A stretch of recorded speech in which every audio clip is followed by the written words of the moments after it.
तवक्कलु अलैहि व नऊज़ु बिल्लाहि मिन शुरूरि अनफुसिना व मिन सय्यिआति अअमालिना मन यहदिहिल्लाहु फला मुज़िल्ल लहु व मन युज़्लिल्हु फला हादिय लहु व नशहदु अल्ला इलाहा इल्लल्लाहु वहदहु ला शरीक लहु व नशहदु अन्न सय्यदना व मौलाना मुहम्मदन अब्दुहु व रसूलुहु फ इन्नी ऊसीकुम बितक़्वल्लाह वल मुवाज़बति अला ज़िक्रिल्लाह अला खैरुल कलामि कलामुल्लाह व अहसनुल हदी हदी मुहम्मद सल्लल्लाहु अलैहि वसल्लम व शर्रुल उमूरि मुहदसातुहा व कुल्ल मुहदसतिन बिदअह व कुल्ल बिदअतिन ज़लालह व कुल्ल ज़लालतिन फिन्नार मन अता अल्लाह व रसूलहु फ़क़द फ़ाज़ फ़ौज़न अज़ीमा।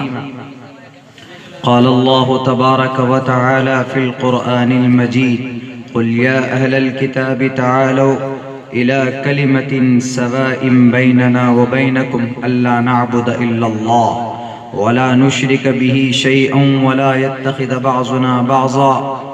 व क़ाल अल्लाहु तबारक व तआला फ़िल क़ुरआनिल मजीद इन्नल्लाह ला यग़फ़िरु अन युश्रक बिही व यग़फ़िरु मा दून ज़ालिक लिमन यशा। व क़ाल अल्लाहु तबारक व तआला क़ुल हुवल्लाहु अहद अल्लाहुस समद लम यलिद व लम यूलद व लम यकुल लहू कुफ़ुवन अहद। क़ाल अन्नबी सल्लल्लाहु अलैहि वसल्लम अल कबाइरु अल इशराकु बिल्लाह व उक़ूक़ुल वालिदैनि व क़त्लुन नफ्सि व शहादतुज़ ज़ूर। व क़ाल अन्नबी सल्लल्लाहु अलैहि वसल्लम मन रआ मिनकुम मुनकरन फलयुग़य्यिरहु बियदिही फ़इन लम यस्तति फ़बिलिसानिही फ़इन लम यस्तति फ़बिक़ल्बिही व ज़ालिका ज़अफ़ुल ईमान। रवाहुल मुस्लिम। In the name of Allah, the most gracious, the most merciful, all praise and thanks are Allah's, the Lord of the Alameen. Mankind, jinn and all that exist, you honor only that ruling judge, the day of recompense, it means the day of resurrection. You only we worship, you only we ask for help, each and everything guide us to the right path, to the straight way. The way on those on whom you have bestowed on your grace. The primary aim of education is to prepare and to qualify the new generation for participation in the development cultural society, and the primary aim of education, like that program has been organized, there is nothing but some blessings from Allah subhanahu wa ta'ala. Andhan tamaha priyoshanti sambhavti mupaste tatubuya ivyute tamoya sambhuti yamrataha. Om namo भगवते वासुदेवाय विश्वेश्वरा आदि पुरुष अपरंपार अल्लेख पुरुषा नमः। एक ओंकार सतनाम करता विरुद्ध नरवु नरवीर अकाल मूरत अजवनी से भुंगुर प्रसादी। ओम पूर्णमिदः पूर्णमिदं पूर्णात् पूर्णमुदच्यते पूर्णस्य पूर्णमादाय पूर्णमेवावशिष्यते। ओम शांति ओम शांति ओम शांति। हजरात सामईन किराम, स्टेज पर मुअज़्ज़ज़ अकाबिर मुअतमद मुस्तनद हजरात उलमाए किराम,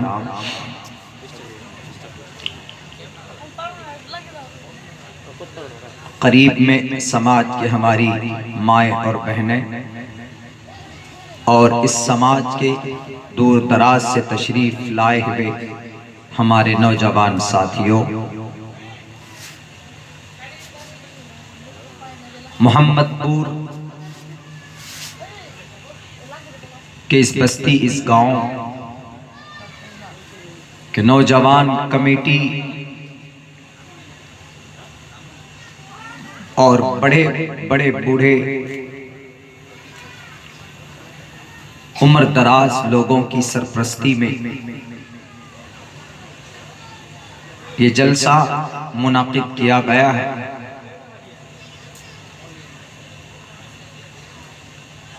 इसका मकसद सिर्फ ये है कि हमारे बीच कुरान और हदीस की कुछ बातें आ जाएं, जो बुराइयां हमारे अंदर पाई जाती है,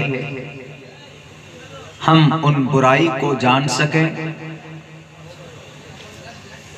और उससे इस जलसे के माध्यम से, इस जलसे के जरिए से उन बुराइयों से बचने की बातें कुरान और हदीस से हम सुन सकें और कुरान और हदीस के मुताबिक, कुरान और सुन्नत के मुताबिक हम अपनी जिंदगी गुजार सकें। बस यही अगराज और यही मकासिद इस्लाह मुआशरा, मुआशरे की इस्लाह में ये प्रोग्राम इस तरह का किया जा रहा है। मैं मुबारकबाद पेश करना चाहता हूँ यहाँ के नौजवानों का, यहाँ के यंग जनरेशन का और एक एक फर्द का जो इस जलसे से जुड़े हुए, कि उन्होंने इस पुरफितन दौर में, ऐसे मौके में भी अपने कुरान और अपनी हदीस की बात सुनने और सुनाने के लिए ये जलसा मेहनत करके उन्होंने मुनाकिद किया। और इस जलसे से हमें फायदा भी हासिल करना चाहिए। मेरे भाइयों, ये निजाम दुनिया के किसी मजहब में नहीं पाया जाता। बहुत सारे मजहब हैं, मालदार मालदार कौम है, उद्योगपति, दौलत वाली कास्ट हैं, मजहब हैं, मगर उनके यहाँ ये निजाम नहीं है कि वो इस तरह का कोई छोटा मोटा प्रोग्राम, महफिल मुनाकिद करके वो अपने धर्म की बातें लोगों को बताएं। ऐसा निजाम सिर्फ इस मजहब में है, इस्लाम में है, बाकी दुनिया के किसी और मजहब में ऐसा सिस्टम और ऐसा निजाम नहीं मिलता है। क्यों ना हो, हम यहाँ बैठे हैं, हमने कुरान करीम की आयत की तिलावत की, हमको भी सवाब मिला और आपने सुना, आपको भी सवाब मिला। यहीं पर अगर मैंने संस्कृत के मंत्र पढ़े, वेदों का मंत्र मैंने पढ़ा, मुझे पढ़ने में भी कोई सवाब नहीं, कोई अज्र नहीं मिला और आपको सुनने में भी कोई अज्र नहीं मिला। अंग्रेजी में कुछ सेंटेंस हमने बोले, मुझे बोलने में कोई फायदा नहीं, कोई अज्र कोई सवाब नहीं मुरत्तब हुआ और आपको सुनने में भी कोई अज्र और सवाब आपके लिए नहीं लिखा गया। हमने सिख धर्म के बुनियादी, उनकी बेसिक, उनका कलीमा हमने आपको पढ़कर सुनाया, मुझे पढ़ने में कोई सवाब नहीं मिला और आपको सुनने में भी आपको कोई चीज, कोई नेकी, कोई पुण्य आपको हासिल नहीं हुआ। मगर before these things I recited my holy ग्रंथ, my कुरान, मैंने कुरान की तिलावत की, कुछ टुकड़े पढ़े, कुछ आयतों, एक सूरत पूरी हमने पढ़ी, सूरह इखलास। सुनने में फायदा, सुनाने में फायदा। इसीलिए दुनिया के कोई और बड़े बड़े धर्म हैं, हमारे भारत में सनातन धर्म है, बल्कि सच्चे सनातन धर्मी तो नहीं, साफ लफ्जों में बोल दूं, हमारे भारत के अंदर बड़ी तादाद में हमारे हिंदू भाई हैं, उसके बाद फिर आप हैं, हम हैं, लेकिन दुनिया लेवल पे, दुनिया in the entire world, to the entire world, पूरी दुनिया सबसे बड़ी कौम, बड़ा मजहब नसारा का है, क्रिश्चियन का है। उनके बाइबल को भी आप पढ़ेंगे, बाइबल को, उनके मता को, मरकस को पढ़ेंगे, उनके ग्रंथों को पढ़ेंगे, उनके अहद जदीद अहद कदीम को पढ़ेंगे, तो पढ़ने पढ़ाने में कोई सवाब नहीं है। क्यों? क्योंकि जिस तौर पर अल्लाह ने बाइबल को यानी इंजील और ज़बूर को उतारा था, उस सूरत में, उस शक्ल में वो पैगामात और वो अहकामात मौजूद नहीं है, वो तब्दील कर दिया गया। वी बिलीव इन ईसा अलैहिस्सलातु वस्सलाम and we believe and we trust Musa अलैहिस्सलातु वस्सलाम। हम उनको भी नबी और रसूल मानते हैं और ये भी मानते हैं कि उनको किताबें दी गई, शरीयत दी गई, लेकिन वो शरीयत जो उनके पास है आज के डेट में वो महफूज नहीं। इसलिए उनकी किताब भी आप पढ़ेंगे, उनके ग्रंथ भी आप पढ़ेंगे, तो आपको कोई फायदा हासिल नहीं होने वाला है। क्यों? क्योंकि फाइनल डिसीजन, फाइनल किताब जिसको देखना, पढ़ने में, पढ़ाने में सवाब है, एक मशाले राह है। इंसान अगर हिदायत पाना चाहे, कोशिश करे, उस कुरान को देख ले, उस कुरान को समझ ले, उस कुरान को पढ़ने लग जाए, वह आदमी कामयाब बन जाए। इन्ना हाज़ल कुरान यहदी लिल्लती हिय अक़वा। आप वैद पढ़िए, अगर नहीं मिले कोई सवाब, कुरान पढ़िए अल्हम्दुलिल्लाह रब्बिल आलमीन, सवाब मिल जाएगा। आप वैद पढ़िए, आप उपनिषद पढ़िए, अल्लाह बू का मैं का कम अदल्ला बू का निखात कम, कोई सवाब नहीं। यहीं पर कुरान पढ़िए, मा काना मुहम्मदुन अबा अहदिम मिर रिजालिकुम वलाकिन रसूलुल्लाह व खातमन नबिय्यीन, आपको सवाब मिल जाएगा, आपको एक पैगाम मिलेगा। तो ये निजाम शरीयत की, रब की, अल्लाह की, मोहम्मद रसूलुल्लाह की बात सुनना और सुनाना, ये निजाम, ये सिस्टम सिर्फ मजहब इस्लाम में है, किसी और धर्म में नहीं। आपका यहां पर बैठना फायदे से खाली नहीं है। अब से पहले जो हजरात आए, वक्ता और मुकर्रिरीन आए, उन्होंने जो बातें कही, अगर आप अमल कर लेंगे, आपकी जिंदगी के अंदर, आपकी जिंदगी के अंदर तब्दीली आए। इमाम साहब, मौलाना साहब हर जुमे में मस्जिद में खुतबा देते हैं, आप सुनते हैं, तो फायदे से खाली नहीं जाता। तो ये बैठना आपका बेकार नहीं जाएगा। आप चाय की दुकान में, मार्केट में शॉपिंग करेंगे, चले जाएंगे, वक्त जाया हो जाएगा, आपको कोई फायदा नहीं मिलने वाला। नौजवान बैठ जाएंगे सड़कों के किनारे, फेसबुक, व्हाट्सएप पे अपना वक्त थोड़ी देर के लिए जाया कर देंगे। अजान होगी, नमाज का वक्त होगा, वो तब भी मस्जिद में नहीं जाएंगे, बल्कि वो बैठेंगे, किसी न किसी आईडी और पेज को लाइक करेंगे, उसमें मैसेजेस शेयर करेंगे, उसमें गंदी तस्वीरें होंगी, गंदे वीडियोस होंगे, सॉन्ग, गाने होंगे, सुनकर अपनी आखिरत खराब करेंगे, उनको कोई फायदा नहीं मिलने वाला। लेकिन जितना देर आप यहाँ पर बैठोगे, आपको पुण्य मिलेगा, आपको नेकी मिलेगी, आपको दीन की बात की जानकारी मिलेगी। कुरान क्या है, आपके पास जो दौलत है, उस दौलत का मकाम क्या है। पूरी दुनिया के इंसान, पूरी दुनिया के मजहब को अल्लाह ने नकार दिया। अल्लाह ने कहा कि there is only one religion I like the most, मैं सबसे ज्यादा पसंद करता हूँ किस मजहब को, इन्न दीन इंदल्लाहिल इस्लाम, इस्लाम को पसंद करता हूँ। और आप, you are a Muslim, you all person Muslim, आप मुसलमान हैं। क्यों अल्लाह ने आपको पसंद किया, आपके मजहब को क्यों पसंद किया, इस मजहब को क्यों पसंद किया? क्योंकि इसके अंदर एक ऐसी चीज है जो किसी धर्म के अंदर, किसी मजहब में वो चीज नहीं। वो क्या है?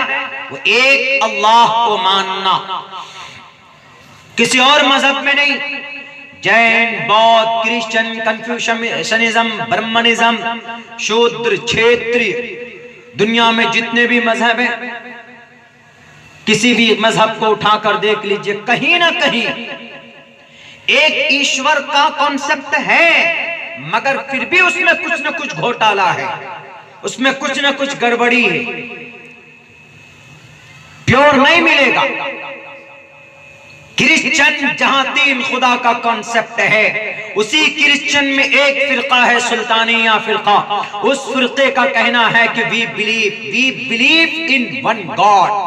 अमेरिका में वो फिरका पाया जाता है, अमेरिका में, और अमेरिका के डॉलर पर भी लिखा हुआ है we believe in one God. मैं एक अल्लाह पर ईमान रखता हूं, ला इलाहा इल्लल्लाह मुहम्मदुर रसूलुल्लाह, ला इलाहा इल्लल्लाह।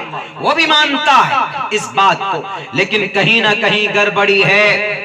यहूदी धर्म के अंदर अल्लाह को एक मानते हैं, लेकिन गड़बड़ी ये है हजरत उज़ैर को बेटा मानते हैं।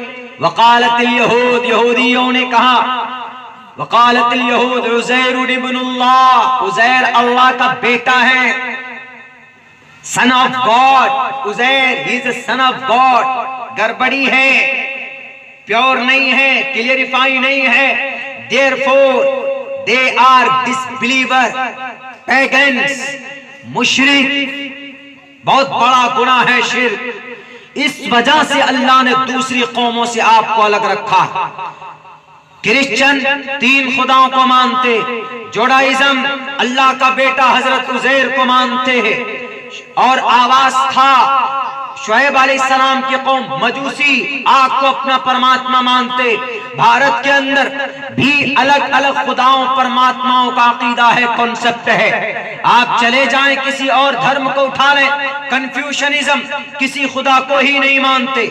बौद्ध के अंदर गौतम बुद्ध, सिद्धार्थ को परमात्मा माना जाता है, इंसान को परमात्मा माना जाता है। जैन धर्म के अंदर महावीर जैन स्वामी को ईश्वर माना जाता है, खुदा माना जाता है। एक इंसान कैसे खुदा हो सकता, एक इंसान कैसे परमात्मा बन सकता? गौतम बुद्ध, सिद्धार्थ अगर परमात्मा होते तो 3 साल तक जंगल में जाकर नहीं भटकते, बल्कि वो इंसानों की रक्षा करते। महावीर जैन स्वामी अगर परमात्मा होते तो वो दर दर नहीं भटकते, अपने घर पे बैठकर लोगों की रक्षा करते, लोगों की जरूरतें पूरी करते। इसीलिए महापुरुष थे, इसमें कोई शक नहीं है, लेकिन वो परमात्मा खुदा नहीं थे। खुदा वो होता है जो शैइन कदीर होता है, खुदा वो होता है जो देव महान होता है, खुदा वो होता है जो निडर होता है, खुदा वो होता है जो हेल्पलेस नहीं होता बल्कि हेल्पनेस होता, वो हेल्प करता, मदद करता। और ये कॉन्सेप्ट दुनिया की वाहिद जमात मुसलमान है, इस्लाम है, जिसके अंदर यह अकीदा है कि हमारा अल्लाह एक है, हमारा अल्लाह बदलता नहीं है। बहुत सी जगहों पर तो बहुत से लोगों के तो खुदा बदल जाते। भारत के अंदर हमारे ब्राह्मण भाई, हमारे हिंदू भाई का कॉन्सेप्ट है कि श्री रामचंद्र जी मर्यादा पुरुषोत्तम महापुरुष परमात्मा थे, लेकिन श्रीलंका में चले जाएं तो वहां के हमारे हिंदू भाई कहते कि नहीं, रावण परमात्मा थे, राम रावण की जगह पे रखते। ईश्वर चेंज हो जाता है। भारत का मुसलमान हो कि बांग्लादेश का मुसलमान हो, या वो श्रीलंका का मुसलमान हो, या वो ओस्लो नॉर्वे का मुसलमान हो, यूक्रेन का, स्पेन का मुसलमान हो, यूरोप कंट्री में से किसी भी मुल्क का मुसलमान हो, पूरे 250, 240, 232 मुल्कों में से किसी भी मुल्क का मुसलमान हो, अगर वो रियल में मुसलमान होगा, अगर अकीदा एक अल्लाह का होगा, तो वाकईतन मैं ये कहूंगा कुरान की रोशनी में कि उसका अल्लाह कभी नहीं बदलता है, उसका कलिमा, उसका आस्था होगा ला इलाहा इल्लल्लाह मुहम्मदुर रसूलुल्लाह। अल्लाह के सिवा कोई माबूद नहीं। मेरे मुस्लिम भाइयों, अल्लाह ने इसलिए आपको पसंद किया, अल्लाह ने आपको एक ऐसी खालिस प्यूरिफिकेशन, कोई आमेजिश नहीं। अगर कोई मुसलमान अल्लाह को एक मानता है, नमाज को नहीं मानता, इनकार करता है, रोजे को नहीं मानता, ज़कात को नहीं मानता, रोजा नमाज पढ़ता भी नहीं। हमारे नौजवानों की शिकायतें मिलती है कि नौजवान हमारे वक्त पे नमाज नहीं पढ़ते। नौजवानों, अगर आपने नमाज नहीं पढ़ी, अजान की आवाज आपके कानों तक पहुंचती है और आपने जानबूझकर नमाज को छोड़ दिया है, मन तरका सलात मुतअम्मिदन फक़द कफ़र, जानबूझकर नमाज को अगर आपने छोड़ दिया, बहुत बड़ा पाप और बहुत बड़ा गुनाह है, बहुत बड़ा जुर्म है। मरने के बाद अल्लाह सबसे पहले पूछेगा कि तुमको जवानी दी थी फेसबुक इस्तेमाल करने के लिए नहीं, तुम्हें जवानी दी थी कान में लीड लगाकर गाना सुनने के लिए नहीं, तुम्हें जवानी दी थी कि तुम अपनी मस्जिदों को आबाद करते, तुम्हें जवानी दी थी तुम गरीबों की मदद करते, तुम्हें जवानी दी थी तुम कुरान करीम की तिलावत करते, तुम्हें जवानी दी थी मोहम्मद रसूलुल्लाह के हदीस का मुताला करते,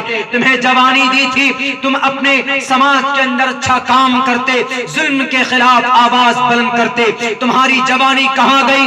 तुम थे, तुम्हारे हाथ में मोबाइल था, तुम्हारे बाजुओं में ताकत दी थी, तुम्हारे रहते हुए वैशाली बिहार के अंदर पहलकुन्नास की इज्जत लूट ली जाती है, कश्मीर की घाटी के अंदर आसिफा 7 साल की बेटी की इज्जत लूटी जाती है। तुम्हारी जवानी जमीन पर थी, उसके बावजूद भी हाथरस के अंदर बहन मनीषा की इज्जत लूटी जाती है, हैदराबाद के अंदर डॉक्टर प्रियंका की इज्जत लूटी जाती है। तुमने आवाज बुलंद की कि नहीं? मोहम्मदपुर के जवानों, अल्लाह पूछेगा कल कयामत में कि तुम्हारे सामने जुल्म हो रहा था, तुम्हारे सामने बुराई हो रही थी, मन रआ मिनकुम मुनकरन फल्युगय्यिरहु बियदी।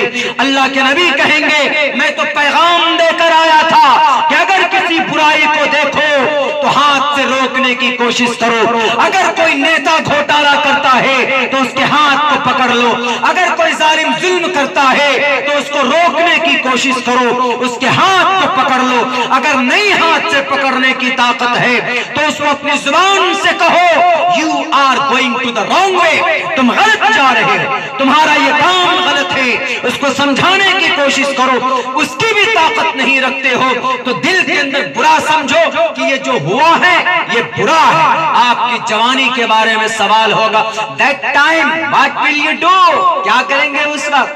कि अल्लाह हम तो फेसबुक में बिजी थे, अल्लाह हम तो व्हाट्सएप पर ग्रुप बना रहे थे, हम तो स्टेटस लगा रहे थे।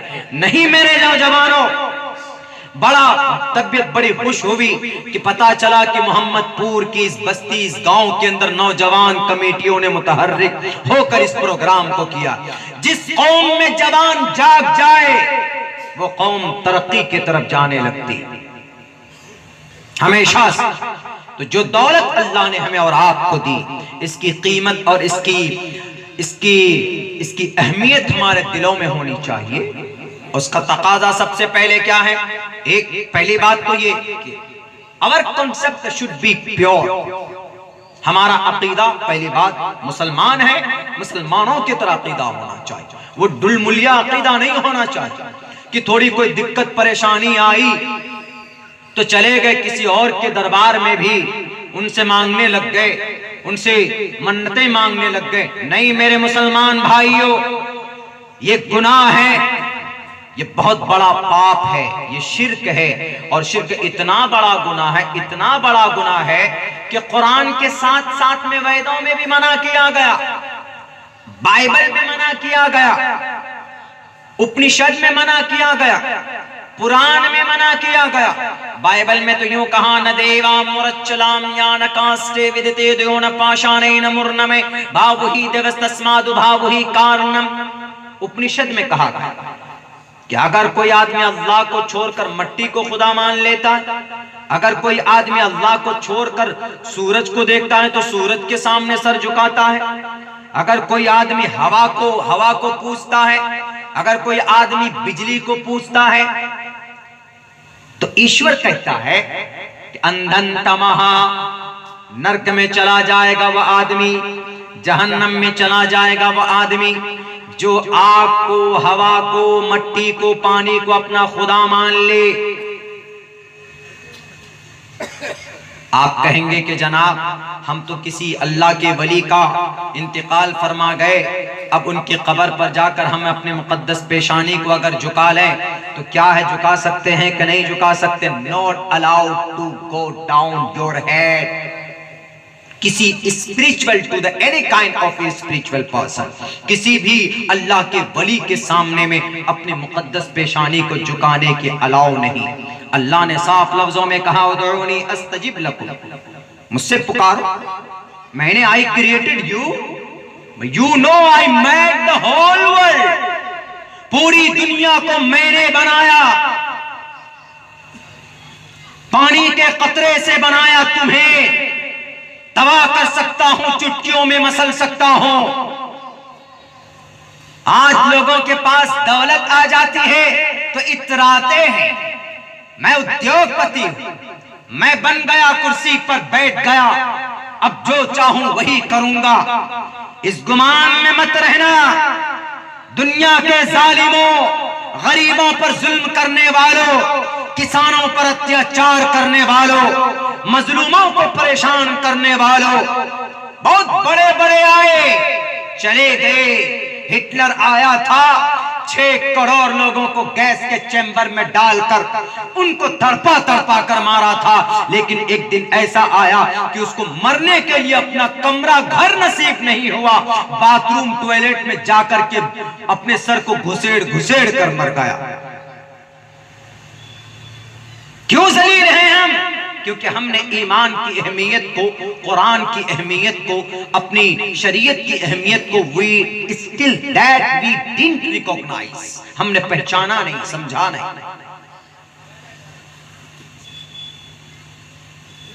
मेरे मुस्लिम भाइयों, तब्दीली आएगी, ऐसा नहीं है, आपको जागना होगा। हम अगर ऐसे बैठे रहेंगे, मेरी तकरीर सिर्फ सुनकर आपको ये रास्ता, एक मेथड मिल सकता है, इमाम साहब की खुतबा सुनकर आपको रास्ता और मेथड मिल सकता है, लेकिन आपको अमली मैदान में आपको खड़ा होना होगा। माशरे की इस्लाह के लिए मैं सिर्फ माशरे की इस्लाह नहीं कर सकता, कुछ चंद लोग, दानिश्वर लोग माशरे की इस्लाह नहीं कर सकते, एक एक फर्द को खड़ा होना होगा, तभी माशरे की इस्लाह हो सकती है। अगर कोई बोलता है, अगर कोई कहता है ईमान के बारे में, मुसलमान के बारे में, अगर कोई एलिगेशंस लगाता है, अगर कोई इल्जाम लगाता है, तो आप जवाब दीजिए उनको। जवाब कहां से देंगे? जब अंदर से ताकत होगी, जब अंदर से मजबूत होंगे हम, जब अल्लाह का खौफ होगा, अल्लाह का खौफ होगा तो दुनिया में जालिमों के खौफ निकल जाएंगे। जब अल्लाह का ही डर नहीं, अजान होती है, हम नौजवान नमाज नहीं पढ़ते। मेरे नौजवानों, अल्लाह पूछेगा वन शबाबी फीमा अफना, तुम्हें जवानी दी थी, किसके लिए तुमने इस्तेमाल किया जवानी? 5 वक्त की तुमने नमाज पढ़ी कि नहीं? तुम पर रोजे फर्ज थे, तुमने रोजे रखे कि नहीं रखे? तुम पर ज़कात फर्ज किए गए थे, तुमने ज़कात अदा की कि नहीं की? अल्लाह ने तुमको दौलत दी थी, हज करने गए कि नहीं गए? उस वक्त क्या जवाब दोगे? नमाज तो पढ़ सकते हैं, रोज ज़कात और हज, इसके लिए तो बाज़ाब्ता बहुत पैसे चाहिए, लेकिन नमाज के लिए तो कोई पैसा नहीं चाहिए। नमाज के लिए तो सिर्फ मोबाइल का स्विच ऑफ करना पड़ता है और फेसबुक, व्हाट्सएप पे अपना सोशल मीडिया की एक्टिविटीज को बंद करके आपको वजू करके मस्जिद में जाकर 5 मिनट के लिए अपने आप को फ्री करना पड़ता। अगर आपने इतना काम नहीं किया, अगर आपने नमाज नहीं पढ़ी, तो नमाज दीन की एक अहम हिस्सा है। नमाज के अंदर दुनिया की तमाम बुराइयों का इलाज है। आप जब नमाज पढ़ने जाते हैं, इसमें कोविड-19 से, कोरोना से भी बचने का इलाज है। आज क्या बोलते हैं हमारे पीएम साहब? हाथ हैंड सैनिटाइज करो, धो हाथ। अल्लाह ने कुरान में क्या कह दिया 1450 साल पहले? या अय्युहल्लज़ीना आमनू इज़ा कुंतुम इलस्सलाति फग़सिलू वुजूहकुम व अयदियकुम। अल्लाह के नबी अलैहिस्सलातु वस्सलाम ने लोगों को क्लियर करके बताया। अभी बता रहे कि हाथ धो और क्या करो, मुंह में मास्क लगाओ, मुंह में मास्क लगाओ और हाथ धो। नबी 1450 साल पहले जो उनके ऊपर कुरान नाजिल किया गया था, अल्लाह ने तभी बता दिया था कि अगर तुम दिन में, अगर कोई मुसलमान दिन में 5 वक्त नमाज पढ़ता है, 5 वक्त अगर अपने हाथों को धोएगा तो यकीनन कोविड-19 से महफूज रहेगा वो, भले ही देर से ही, लेकिन कुरान के इस हुक्म पर, हाथ धोने वाले हुक्म पर कम से कम अमल तो हो रहा है। हमने नहीं, तुमने नहीं माना कुरान को, चाइना वाले ने मनवा दिया, लेकिन मानना पड़ा। बिहार सरकार ने शराब के ऊपर पाबंदी लगाई। नबी ने 1450 साल पहले इस शराब की बुराई को और इस जैसे मनहूस चीज को, उसकी कबाहत को बयान किया था। और अल्लाह के नबी अलैहिस्सलातु वस्सलाम ने सहाबाए किराम को अमल के मैदान में खड़ा किया था। भले ही 1450 साल बाद में अमल हुआ, लेकिन हुआ, करना पड़ेगा, इसलिए कि Islam is the best religion. कुरान करीम के अंदर दुनिया के तमाम मसाइल का हक लिखा गया। कुरान करीम के अंदर दुनिया के छोटे छोटे मसले से लेकर बड़े बड़े मसाइल को सोल्व किया गया है। जरूरत है वैसा नजर होना चाहिए, वैसी चीज होनी चाहिए कि तुम देखो तो सही इस कुरान करीम के अंदर, खोल कर तो देखो। लफ्ज़ जिहाद तुमने नाफिज किया, लफ्ज़ जिहाद कुरान करीम के अंदर 1450 साल पहले इसको मना किया था। लफ्ज़ जिहाद का मतलब क्या? अगर कोई मुसलमान लड़का किसी गैर मुस्लिम लड़की से विवाह करता, शादी करता, बहला फुसला कर कि madam I love you and I want to get married with you, हम तुमसे शादी करना चाहते हैं बिकॉज आई लव यू, हम आपसे मोहब्बत करते हैं। ठीक है, लड़की कहती है कि what are you doing right now days, तुम करते क्या हो, व्हाट्स योर प्रोफेशन, तुम्हारी क्या जॉब है? वो कहते हैं कि आई एम अ डॉक्टर, मैं डॉक्टर हूँ। चलो भाई ठीक है, वो डॉक्टर तो है नहीं, लेकिन लड़की को बहला फुसला करके उसका कन्वर्ट, ईमान चेंज करवाया, जबरदस्ती धोखा देकर चेंज करवा दिया। तो अब कहते हैं कि इस दोनों की शादी होगी, लड़का मुसलमान, लड़की हिंदू। अब लड़की हिंदू अगर धर्म चेंज ना करे, अपने ही धर्म पे रहे, तो कुरान कहता है कि उस मुस्लिम लड़के का और उस गैर मुस्लिम लड़की का निकाह नहीं हो सकता। वला तनकिहुल मुशरिकात हत्ता युमिन्ना वला अमतुम मुमिनतुन। अगर कोई मुशरिका और अगर कोई डिसबिलीवर, काफिरा और अगर वो निकाह करना चाहे, तो अगर कोई मुस्लिम लड़का करता है तो कुरान मना करता है, निकाह नहीं हो सकता। उत्तर प्रदेश के सीएम साहब, मध्य प्रदेश के सीएम साहब हमारे इस कुरान के हुक्म को देख लेते एक मर्तबा उठाकर। उन्होंने भी यही कानून बनाया कि अगर कोई मुस्लिम लड़का गैर मुस्लिम लड़की से शादी करे तो निकाह नहीं होगा, शादी नहीं होगी। तुम क्या कहते हो शादी नहीं होगी? अल्लाह ने पहले कह दिया है, पहले कह दिया। हाँ, अगर तुम ये कहते हो कि नहीं, कोई मुसलमान लड़का ये कहे कि मैं डॉक्टर हूं, मैं तुम्हें खुश रखूंगा, मैं तुम्हें रानी बना के रखूंगा, मैं तुम्हें दुनिया की सारी ऐशो इशरत दूंगा, तुम हमारे मजहब को कबूल कर लो, बहला कर, धोखे देकर या जबरदस्ती इस्लाम का कलीमा पढ़वा कर उसको धोखे से इस्लाम कबूल करवाया, और धोखे से या जबरदस्ती इस्लाम की इशाअत, इस्लाम की तबलीग नहीं की जाती, बल्कि उसको दलाइल के साथ इस्लाम जब भी फैला है, जहां भी फैला है, अपनी अच्छाई की वजह